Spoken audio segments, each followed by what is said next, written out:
29 अक्टूबर 2024 मंगलवार। पहला पाठ इफिसियों के नाम संत पौलुस का पत्र अध्याय 5 पद संख्या 21 से 33। हम मसीह के प्रति श्रद्धा रखने के कारण एक दूसरे के अधीन रहें। पत्नी प्रभु जैसे अपने पति के अधीन रहे थे। पति उसी तरह पत्नी का शीर्ष है जिस तरह मसीह कलीसिया के शीर्ष है और उसके शरीर के मुक्तिदाता। जिस तरह कलीसिया मसीह के अधीन रहती है उसी तरह पत्नी को भी सब बातों में अपने पति के अधीन रहना चाहिए। पतियों, अपने पत्नी को उसी तरह प्यार करो जिस तरह मसीह ने कलीसिया को प्यार किया। उन्होंने उसके लिए अपने को अर्पित किया जिससे वह उसे पवित्र कर सके और वचन तथा जल के स्नान द्वारा शुद्ध कर सके, क्योंकि वह एक ऐसी कलीसिया अपने सामने उपस्थित करना चाहते थे जो महिमामय हो, जिसमें दाग ना हो, ना झुर्री और ना कोई दूसरा दोष, जो पवित्र और निष्कलंक हो। पति अपने पत्नी को इस तरह प्यार करे मानो वह उसका अपना शरीर हो। कोई अपने शरीर से बैर नहीं करता, उल्टे वह उसका पालन पोषण करता है और उसकी देखभाल करता रहता है। मसीह कलीसिया के साथ ऐसा करते हैं क्योंकि हम उनके शरीर के अंग हैं। धर्म ग्रंथ में लिखा है, पुरुष अपने माता पिता को छोड़ेगा और अपने पत्नी के साथ रहेगा और वे दोनों एक शरीर हो जाएंगे। यह एक महान रहस्य है। मैं समझाता हूँ कि यह मसीह और कलीसिया के संबंध की ओर संकेत करता है। जो भी हो, आप लोगों में हर एक अपनी पत्नी को अपने समान प्यार करे और पत्नी को पति का आदर करे। यह प्रभु की वाणी है।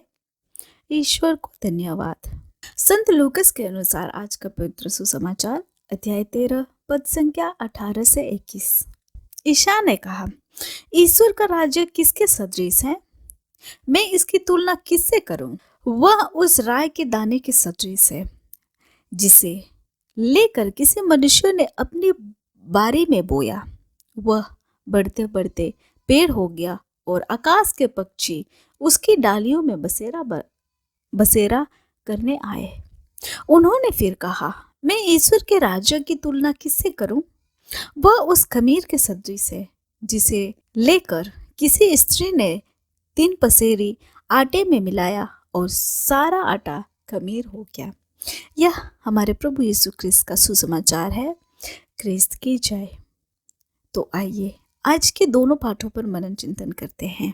संत लूकस अध्याय 13 पद संख्या 18 से 21 में यीशु 2 दृष्टांत साझा करते हैं जो हमें ईश्वर के राज्य के बारे में सिखाती है।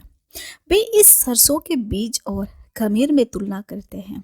ये दृष्टांत हमें याद दिलाती है कि ईश्वर का राज्य भले ही छोटा स्तर पर शुरू होता हो, लेकिन इसमें बढ़ने और जीवन को बदलने की बड़ी क्षमता होती है।